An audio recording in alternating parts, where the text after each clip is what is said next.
Final Fantasy Tactics: The Ivalice Chronicles was not a game that was originally on my radar. I was aware it was coming out, I just wasn't convinced I was actually going to pick it up. But then I saw Thunderstash Gaming's review for this particular game, and it sold me. So I decided to pick it up and cover it here on the channel, and good lord, am I glad that I decided to do so. I can't stop playing this game. So today I'm going to be giving my thoughts on Final Fantasy Tactics: The Ivalice Chronicles on the Nintendo Switch 2, but let's get into it. So, first and foremost, there are two versions of this game on this particular cartridge. There is the classic version for a more faithful representation of this game, or there is an enhanced version, which is the Ivalice Chronicles, boasting full voice acting, animated character portraits, better resolution, and improved controls and UI.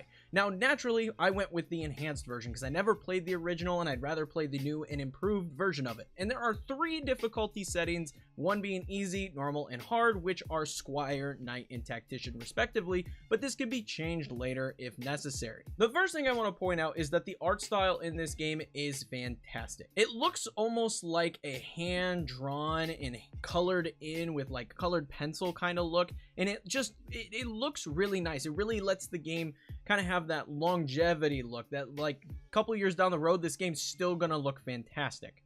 And it plays super smooth on the Nintendo Switch 2, and the frame rate is flawless. Now, let me mention that I did get the Switch 1 version of this particular game, so I had the full game on the cartridge. However, there is a free Switch 2 upgrade, which is what I am playing and what the footage of that you're seeing in this video is. Now, the story in this game follows the character Ramza Beowulf, and Ramza is a highborn noble who's training at the Knights Academy. Without spoiling too much, the game starts with a scene from the future, setting up a mystery, and immediately you go back to the past to play up to that point in the future to uncover what actually happened that led to those particular events. And this really grabbed my attention early on. Now, the voice acting is very well done in this game, and I can't really imagine playing the game without it, being that the only way that I've experienced the game is with it.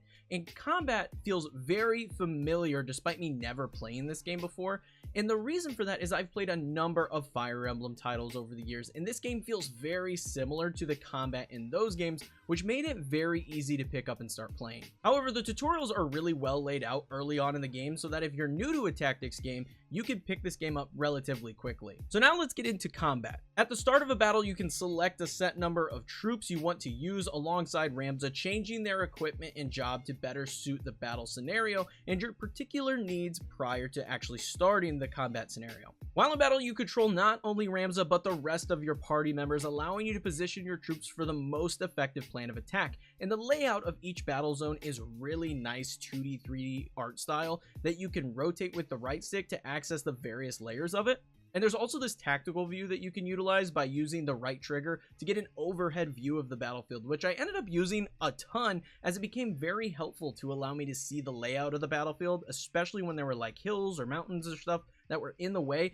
And it really let me see where my units could go, what slots I could attack. It was a really, really useful feature that I just constantly was resorting back to. Now, another feature that I really liked in the battles was the speed up functionality. And this allowed me to rush through enemy turns, getting me back into the action more quickly and allowing battles to take significantly less time, which is really nice because I found that I was grinding a lot in this game to get more levels and increase my jobs. So as your units perform attacks and use their abilities, they'll receive experience, which raises their job or class's level, while also opening up new job opportunities for them to utilize. And the nice thing is you can attack first and then move your character afterwards, allowing you to deal damage and then retreat a unit if necessary, or allow you to move the unit to the side, allowing another unit to come in and clean things up. Now, like I said, doing attacks, casting abilities, that's going to level up your job. And by leveling up your job, new jobs will become available. And this is where the game really opens up and is probably my favorite aspect of the entire game because this loop is incredibly addicting. So when you start, there are two main jobs to every character. There's the Squire, which is kind of like your basic early game knight kind of class using a sword, and there's also the chemist, which focuses on using a dagger and healing its allies. And as you level these jobs up for your characters, you'll unlock additional jobs, which then by leveling them up, you'll unlock even more jobs in this very satisfying loop. But it helps to grind and level up multiple jobs for your characters because you can equip multiple job skills to each character, even if they're not currently in the job that those skills come from. So for example, you can equip the black mage destruction magic to your white mage healer to allow them to deal damage when necessary, adding a really deep layer of customization to each character. And this led me to doing literally every side battle I came across because I wanted to level up my jobs as much as possible to unlock more and more skills. And this is really where I became addicted to the game. Ranking up my jobs and finding the best course of action to raise my job levels as quickly as possible became just this obsession that I had. It's a very deep rabbit hole to actually go down here in this video, and I won't get into it, but just search on YouTube after you finish this video, Final Fantasy Tactics JP farming, and you'll see exactly what I'm talking about. There is a deep grind that you can get into to maximize your class experience gain, and it is super satisfying once you figure it out and unlock all those other classes. Gosh, it is so much fun. I think I'm like 7 hours in, and I literally haven't done anything but the side missions. Like, I've done maybe 3 main story missions, and I'm just doing side battles to level up my classes. I am hooked on this loop. And honestly, getting addicted to the game in this way has become very beneficial because I noticed very early on in the game, in the first couple story missions, that after you get through those tutorial sections, the game difficulty really spikes pretty quickly. And after you get through that tutorial, it keeps you on your toes and puts your tactician skills to the test. Now, outside of just leveling up jobs and doing things of that nature for your characters, you can also go to cities and buy them new equipment. This is going to obviously increase your attack power based on if you buy them a new weapon, or increase their defensive capabilities by buying them new armor. And by doing all the side missions, because I'm addicted and I keep grinding these job levels up, I keep getting more money, which means I can just keep buying more and more and more equipment for all of my characters. Now, I did find out pretty early on how death works in this game, and it is similar to playing a Fire Emblem game on the classic difficulty, where if a troop member dies, they're gone forever. However, there is a twist to it in this particular game. So if a character falls in battle, there are 3 turns where it can be revived, and this is indicated by 3 hearts above their head. However, if those 3 turns expire, that character remains dead forever. And unfortunately, I learned this the hard way during a particularly challenging story mission early on in the game. I lost one of my knights, so just be mindful that rezzing your teammates if they go down is crucial to keeping them on your party. Otherwise, you'll have to train up a whole new team member, and that's a process all on its own. And this definitely adds a layer of danger to each battle, and also a little risk and reward to keep units together or separating them depending on what the battle has in store for you. If you put one unit on one side of the map and the rest of your crew are on the other side of the map, getting to them in time and rezzing them can be a bit challenging. However, do not fret. You can hire more warriors at the Warriors Guild in town to join your party. You just have to rank them up from level 1, which can be a bit tedious, but you have to do it if you are like me and lost someone pretty early on. So all in all, what are my thoughts on this game so far? I'm hooked. I'm absolutely hooked. The job grinding to get the new classes unlocked has been so much fun, and it's been fun because of the fact that this game's combat is so enjoyable.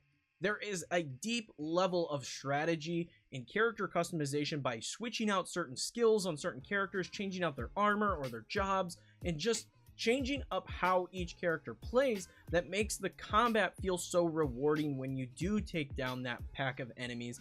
It just is incredibly satisfying. I cannot get enough of it, which is what made the last 4 hours of me grinding my characters to unlock new jobs and do things of that nature not feel like a slog, but something I actually enjoy doing. I was having a blast. I'm like, okay, now I'm going to change all these characters to this, so that way I can level this up and get this job unlocked, so that way when I progress further in the story, I already have all these skills and everything to get through the story more effectively. It's just it's an addicting loop that I really cannot get enough of, and it definitely hits hard for me. I've mentioned in a couple other videos that I really haven't had a game outside of like Fantasy Life I that I've been hooked on as far as like grinding, and I'm a person that really likes grinding in games. So when I found out how the jobs actually worked in this game and how you can kind of game the system by grinding, I was in. I was hooked. I couldn't get enough of that idea. I immediately started grinding side battles and having a great time doing it. So you don't have to play the game this way. This is definitely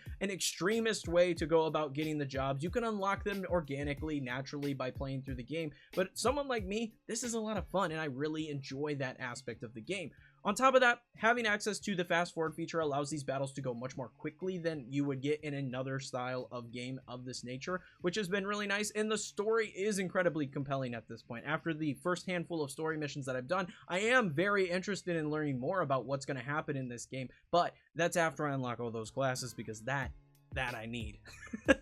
But honestly, this game is a treat. It's coming in at $50 on the Nintendo Switch and the Nintendo Switch 2. If you get the Switch 1 version physically, you can upgrade it for free to the Switch 2 version, which is what I did, so that way I had this game on the cartridge. Very, very nice functionality there. Thank you, Square Enix, for doing that. That's super cool of you. So, all in all, totally worth the money. I would say pick this game up in a heartbeat if you're a fan of games like Fire Emblem, which I am. I love Three Houses, so this game feels very similar to that while having its own unique set of circumstances and how the game actually plays, how you level up characters. It's very fun but familiar, and I love that about this game, which is just, it's been a treat. I can't get enough of it, and I'm going to keep grinding side battles to get all those jobs because I'm just really enjoying that. So I hope you all enjoyed this video. If you did, leave a like, comment, and subscribe because it helps me out, helps the video out, helps the channel out immensely. Let me know in the comments below if you're interested in Final Fantasy Tactics. But like I said, that is it, and until next time, peace.